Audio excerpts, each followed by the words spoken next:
Hello അസ്സലാമു അലൈക്കും. പുതിയ എല്ലാവർക്കും സ്വാഗതം. എന്നുണ്ടാക്കുന്ന ചീസ് കബാബ് ഇതെങ്ങനെ ഉണ്ടാക്കുന്നതെന്ന് നോക്കാം. ഒരു ഫ്രൈ പാൻ എടുത്തിട്ടില്ലേ, മൈദ ഇടണം 4 സ്പൂണ്. കുറച്ച് ബട്ടർ ഇട്ടിട്ടില്ല, അതിനെ ബ്രൗൺ കളറാക്കിയിട്ട് എടുക്കണം. കളർ മാറിയ പിന്നെ 1 കപ്പ് പാലൊഴിക്കണം. അതിന് നല്ല മിക്സ് ആക്കിയിട്ട് എടുക്കണം. ഇതേമാതിരി നോക്കല്ലേ. പിന്നെ ചില്ലി ഫ്ലേക്സ് ഇടണം, ഒരിഗാനോ ഇടണം, പിന്നെ കുരുമുളക് പൊടി ഇല്ലേ അതിടണം 2 സ്പൂണ്. ഇത് ചില്ലി ഫ്ലേക്സ്, ഉപ്പിടണം ആവശ്യത്തിന്. ഇത്ര ഇട്ടിട്ട് മിക്സ് ആക്കിയിട്ട് എടുക്കണം. ഇതേമാതിരി മിക്സ് ആക്കിയിട്ട് ഒരു സൈഡിലില്ലേ ഞാൻ ആലു 3 ആലു വേവിച്ചിട്ട് എടുത്തിന്. സൈഡിൽ ബോണിൽ ഞാൻ കോഴി വേവിച്ചിട്ട് എടുത്തിട്ട് പൊടിച്ചിട്ട് വെച്ചിട്ട് പിന്നെ ആലും വേവിച്ചിട്ട് എടുത്തിട്ടില്ലേ പൊടിച്ചിട്ട് ഇട്ടിന്. ഇതേ ബോണിലേക്ക് ഈ ഞാൻ മസാല ആക്കില്ല ഇപ്പം മൈദപ്പൊടിക്ക സോസ് ആക്കിയിട്ട് അതിനിടണം. ഇതേമാതിരി ഉറച്ച് പിന്നെ ഈ ബോണിലേക്ക് ഇട്ടിട്ട് കൊടുക്കണം. ആലു കോയിൻ്റെ ഒക്കെ നമുക്ക് ഇങ്ങനെ ഉറക്കണം കെട്ട്, അല്ലാതെ നമുക്ക് കബാബാക്കാൻ കഴിയില്ല. പിന്നെ ആവശ്യത്തിന് ഉപ്പിടണം. മുളക് പൊടി ഇല്ലേ അത് 1/2 സ്പൂൺ ഇടണം. പിന്നെ ചില്ലി ഫ്ലേക്സ് ഇത് കുറച്ചിടണം. പിന്നെ ഗരം മസാല ഇടണം 1/2 സ്പൂണ്. ജീരകം ഇടണം 1/2 സ്പൂണ്.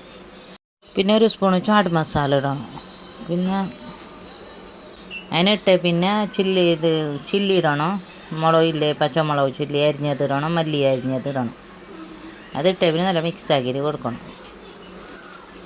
അതിനെ നല്ല മിക്സ് ആക്കിയിട്ട് കൊടുത്ത് പിന്നെ നമ്മൾ കബാബ് എങ്ങനെ ആക്കുന്ന കയ്യിൽ ഞാനൊരു സൈഡിലില്ല മുട്ട അടിച്ചിട്ട് എടുത്തിന്.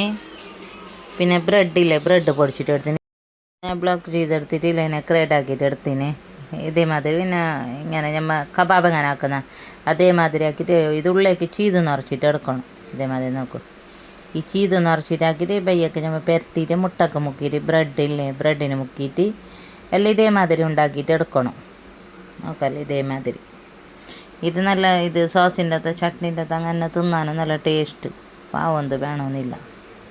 ഇതേമാതിരി ഞാൻ എല്ലാം ഉണ്ടാക്കിയിട്ട് എടുത്തിന്. പിന്നെ ഇതിനെ തവക്ക് ഇട്ടാൻ കഴിയും എല്ലാം ആക്കി കഴിഞ്ഞേ പിന്നെ ഇതേമാതിരി എല്ലാം ഉണ്ടാക്കിയിട്ട് എടുക്കണം. നോക്കിയത് എല്ലാം ഉണ്ടാക്കിയിട്ടായി. ഞാൻ ഒറ്റാക്കിയിട്ട് ഒറ്റ തവക്ക് ഇട്ടാൻ കാവും. നമ്മൾ ഒറ്റ കൊണ്ടങ്ങാന്നില്ല അല്ല കരിഞ്ഞി പോലെ അങ്ങനെ. പിന്നെ എല്ലാം ഉണ്ടാക്കിയിട്ട് എടുത്തിട്ട് പിന്നെ ഞാൻ ഫ്രൈ പാനിൽ കുറച്ച് എണ്ണ ഒഴിച്ചിട്ട് എണ്ണയൊക്കെ ഇട്ട് പിന്നെ ഡീപ്പ് ഫ്രൈ ആക്കിയെങ്കാവും. അല്ലെങ്കിൽ എയർ ഫ്രൈയർ ഓവന അങ്ങനെ കുറച്ച് എണ്ണ ഇങ്ങനെ മുകളിലേക്ക് തേച്ചിട്ട് അങ്ങനെ ഉണ്ടാക്കിയാലും ആവശ്യമില്ല. ഞാൻ ഇതേമാതിരി എല്ലാം ഉണ്ടാക്കിയിട്ട് എടുത്ത്. പുതിയതായിട്ട് ആരും കാണുന്നുണ്ടെങ്കിൽ ലൈക്ക് ഷെയർ ആക്കാൻ മറക്കണ്ട. ഇതിവിടെ ആയിട്ട് കാണാം. അസ്സലാമു അലൈക്കും. എല്ലാവരും സപ്പോർട്ട് ചെയ്യണം.